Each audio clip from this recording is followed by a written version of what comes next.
Hello students, how do you feel when your mother gives you a glass of mango shake in the month of November and December? I know you feel very good, but do you know how this is possible? This is only possible because we have different techniques of preservation and the science of preservation, and because of this, the mango is available to you during the month of winter.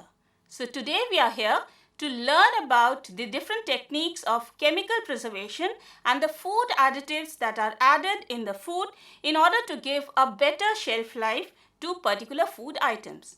Now, before going into the chemical preservation and the other techniques, let us first understand what is food. When I talk about food, the food has been classified according to their pH, and this pH is very important while we go in for the chemical preservation.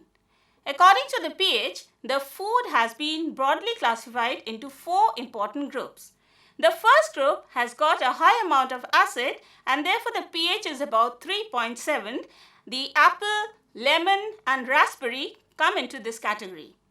The second category is the one which is having an acid and having a pH of 3.7 to 4.6. The oranges, olive and tomatoes come into this category. And the third is medium acidic group, which is having a pH of 4.6 to 5.3. Bread, cheese and carrots are included in this group of food. While the fourth category is the food having low amount of acid, having a pH over 5.3, meat, fish and most of the vegetables are categorized into this group.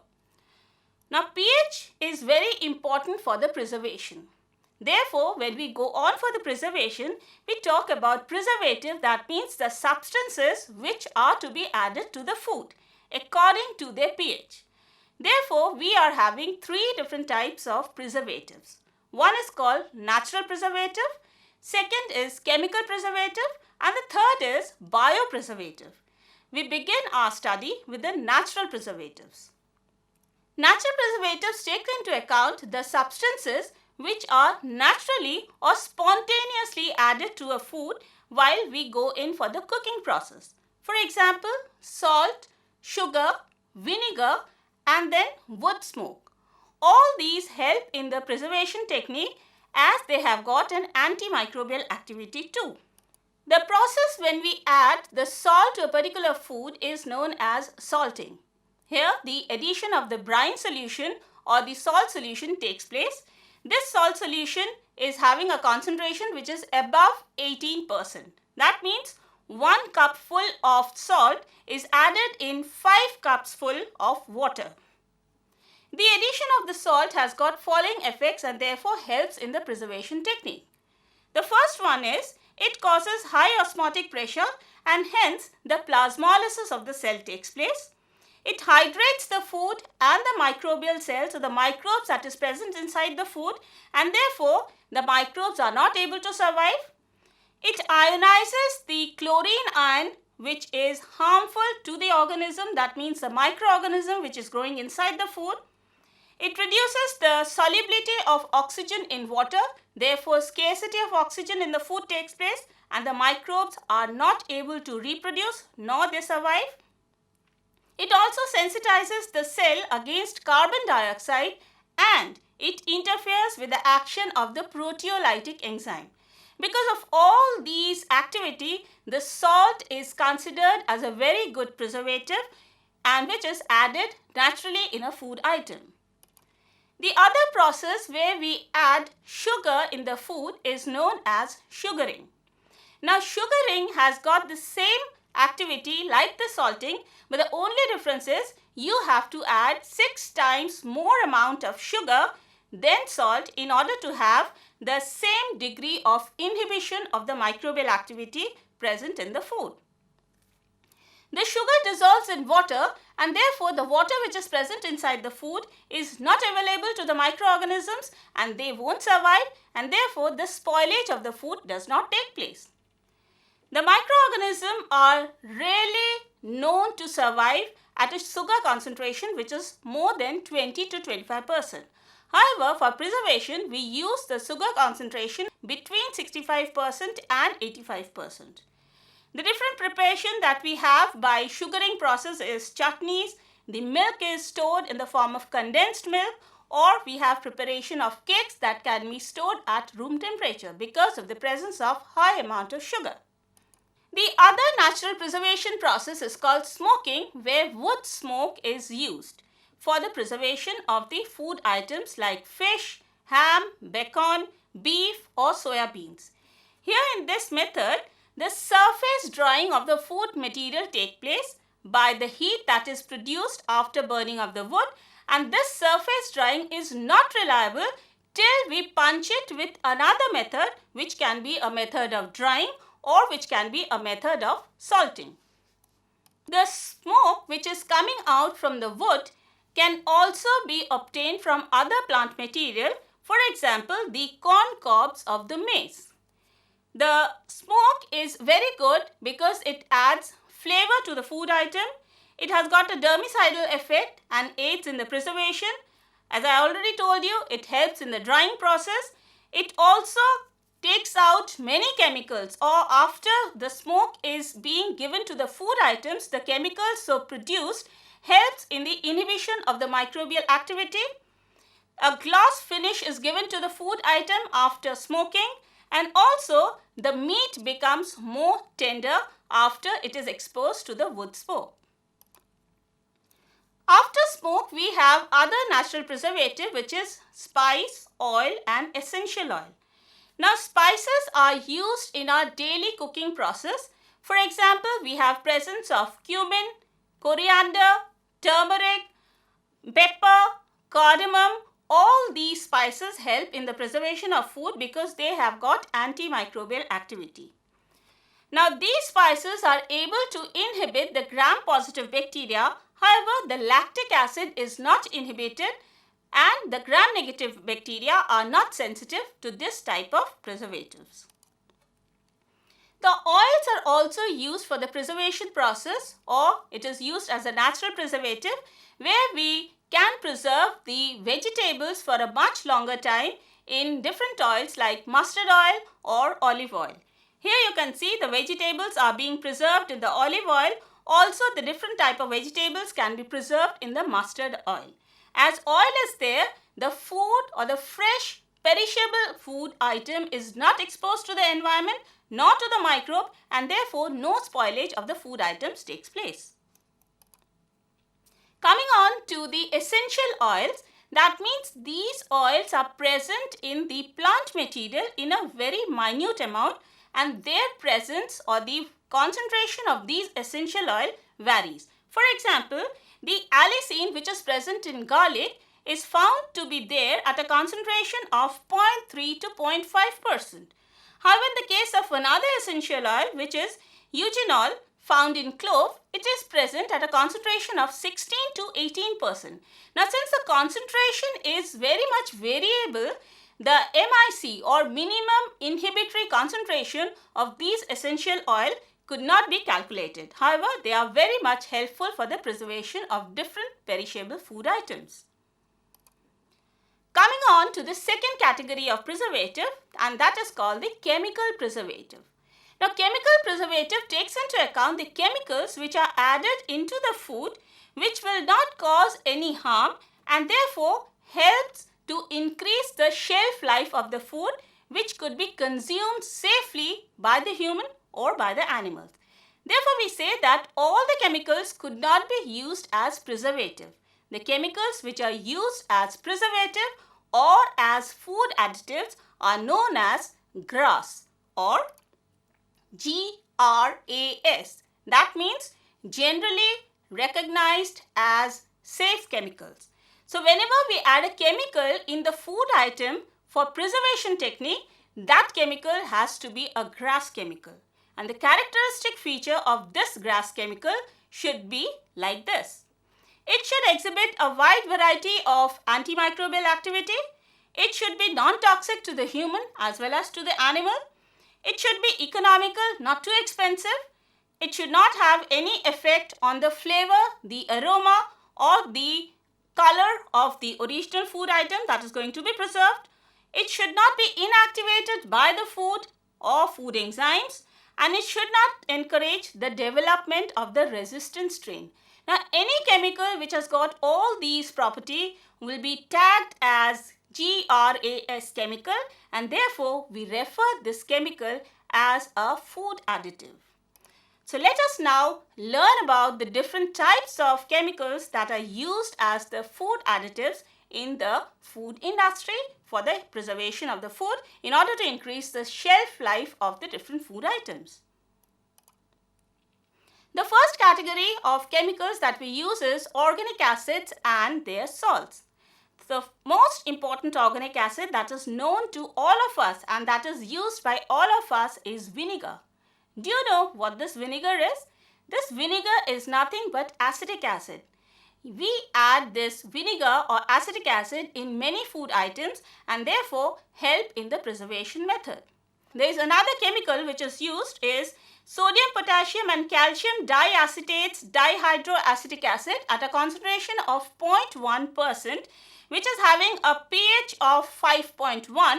This is used in the bread or for the manufacturing of the bread, and as a result of this chemical, the bread could have a shelf life of 6 days at 30 degrees Celsius.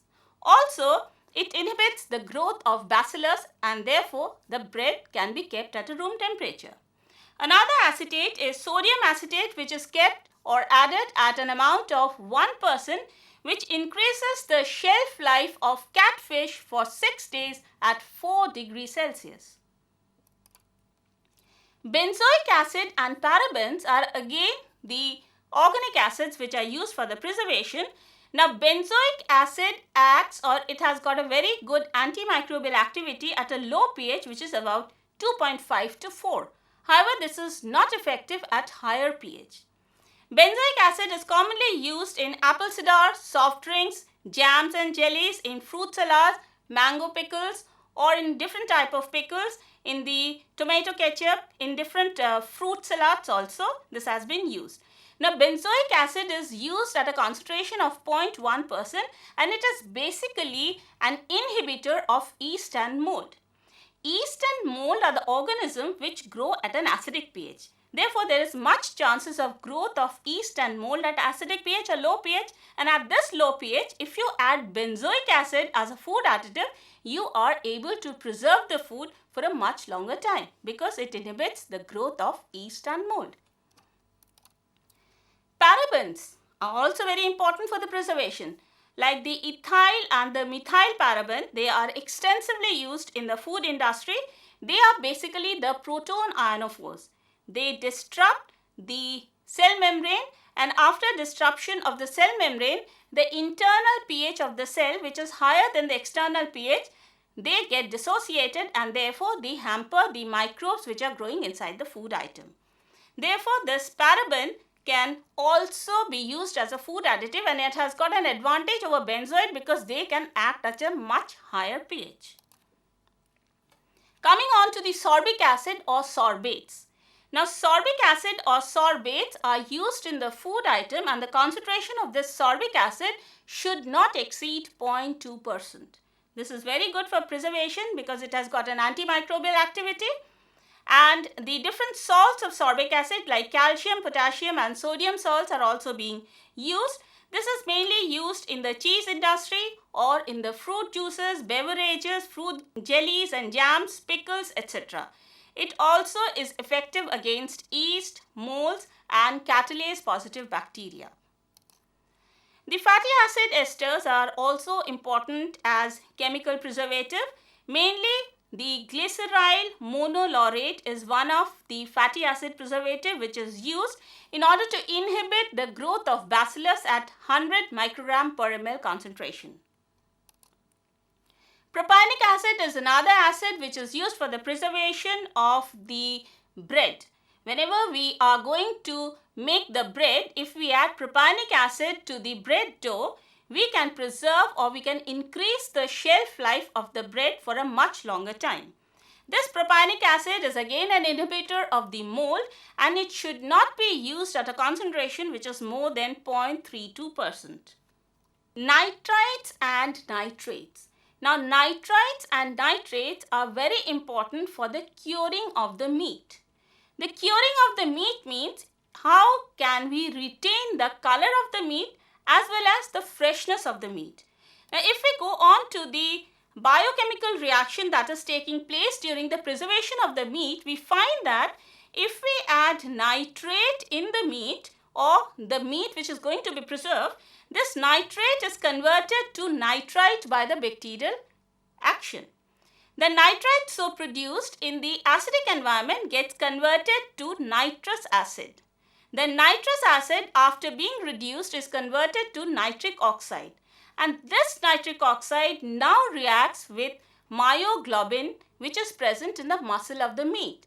Here you can see the structure of the myoglobin, which is a ferrous globin protein, and this myoglobin, after it reacts with nitric oxide, gets converted to nitrosomyoglobin. And this nitrosomyoglobin is the one which retains the red color of the meat.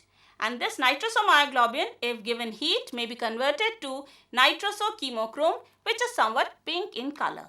Therefore, in order to preserve the meat, in order to retain the color of the meat, the nitrate and the nitrites are being used as the preservatives. Now, these preservatives are very important, but it has got a limitation. The limitation or the only problem with this is whenever we add nitrates or the nitrites, if they react with the secondary amines in the food item or in the environment, there is formation of nitrosamines. Now, these nitrosamines are tagged as bad compounds because they are carcinogenic and may lead to the development of cancer. And therefore, this is a very strong limitation for the use of nitrites and nitrates in the food item for preservation. Coming on to another chemical preservative, and that is sulfur dioxide. Now, sulfur dioxide along with sodium and potassium salts of sulfite, bisulfite and metasulfite is used for preservation of many syrups, fruit juices and in many light colored dehydrated foods. It is used at a concentration which is about 200 to 300 parts per million. The potassium metabisulfite is commonly used as a stable source of sulfur dioxide. Now, this potassium metabisulfite reacts with the citric acid. That means I was talking about the pH of the food. If the food has got presence of citric acid, it reacts with potassium metabisulfite and there is formation of potassium citrate along with sulfur dioxide and water. This sulfur dioxide so formed now reacts with water and there is formation of sulfurous acid, which is harmful to the microbial cells which is present in the food and therefore inhibits the growth of microbes and helps in the preservation of the food. There are many flavoring agents which are used for the preservation. One of the important flavoring agents that we use is diacetyl. This diacetyl imparts the aroma of the butter. The diacetyl are, or we can say the most of the flavoring agents are more antifungal than antibacterial. They are effective against non-lactic gram-positive bacteria, but they are resistant against the lactic acid bacteria. The other flavoring agents that is known to us or in the food industry is 2,3-pentane-dione or levocarbon, dextrocarbon, phenyl acetaldehyde. All these are used as a flavoring agents because they not only gives a flavor to the food item, they help in the preservation too. Coming on to the third category of preservative, and that is biopreservative. Now, biopreservative is referring to a set of substances which are not chemically produced. They are the substances which are having a biochemical origin. That means they are coming from a biological source. We come to know this only after the discovery of the egg white lysozyme. Now, the egg white lysozyme is employed in the cheese industry as a preservative because this inhibits the growth of Clostridium tidobutyricum and therefore the gas production does not take place and the curing or the production of the cheese takes place in a very good amount.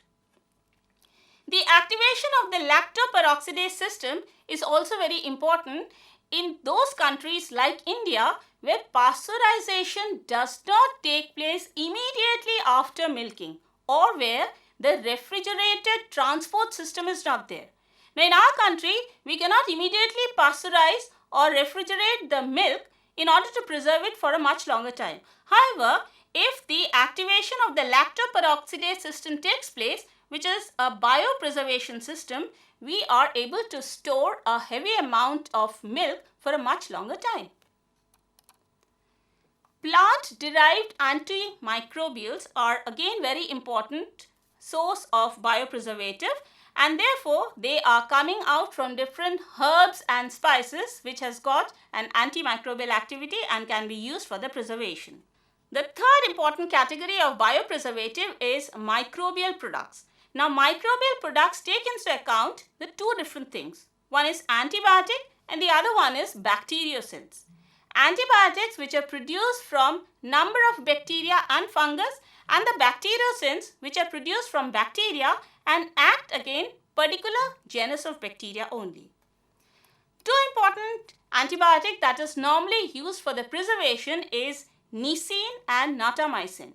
Nissin is produced by Lactococcus lactis and it is a bacteriocin which inhibits the growth of other species of Lactococcus in the food item, and Natamycin is produced from Streptomyces natalensis and therefore inhibits the growth of other microorganisms that may spoil the food. Therefore, all these techniques and preservation items shows that we have numerous types of preservative that can be used. They can be natural preservative, chemical preservative or biopreservative, and therefore if they are added as food additive in the food, we can have a much longer shelf life of the food, and therefore you can have apples in summer months and the mangoes in the winter months. Thank you.